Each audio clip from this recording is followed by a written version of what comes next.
Hospital का दरवाजा कभी बंद होता है क्या? ज्यादा देर शाला बोलती क्या तू? মুম্বাইয়ের 26/11 সন্ত্রাসী হামলার প্রেক্ষাপটে তৈরি ভারত ভাগ্য বিধাতা সিনেমা ট্রেলার প্রকাশ পেয়েছে। এতে একজন নার্সের চরিত্রে অভিনয় করেছেন বলিউড অভিনেত্রী কঙ্গনা রানাউত। সম্প্রতি এক সাক্ষাৎকারে এই ছবির বিষয়বস্তু ও নার্সদের পেশা নিয়ে কথা বলতে গিয়ে তাদের পোশাকে পরিবর্তন আনার দাবি জানিয়েছেন তিনি।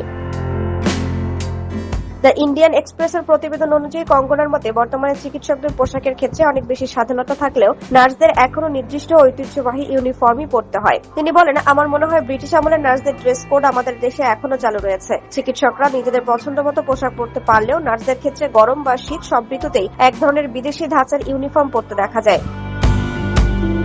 ইউনিফর্মের ইতিহাস টেনে কঙ্গনা বলেন, এই পোশাকে ব্যবহৃত পিন, ক্যাপ বা বেল্ট মূলত প্রথম ও দ্বিতীয় বিশ্বযুদ্ধের সময়কার মার্কিন নৌবাহিনীর প্রভাব থেকে এসেছে। তবে তিনি পরিষ্কার জানান, ভবিষ্যতে ইউনিফর্মে কোনো পরিবর্তন এলে তা নার্সদের নিজস্ব প্রয়োজন ও মতামতের ভিত্তিতেই হওয়া উচিত। নার্সদের স্বস্তির কথা মাথায় রেখে যদি ইউনিফর্মে একটি ভারতীয় ছোঁয়া আনা যায় তবে তা অত্যন্ত ইতিবাচক হবে বলে মনে করেন তিনি। পোশাকের পাশাপাশি নার্সিং পেশাকে কেন্দ্র করে সমাজের কিছু নোংরা মানসিকতারও সমালোচনা করেন কঙ্গনা। তিনি ক্ষোভ প্রকাশ করে বলেন, নার্সদের কাজ অত্যন্ত গুরুত্বপূর্ণ হলেও এই পোশাকে প্রায় যৌনতার সঙ্গে যুক্ত করে নানা রকমের মন্তব্য করা হয়।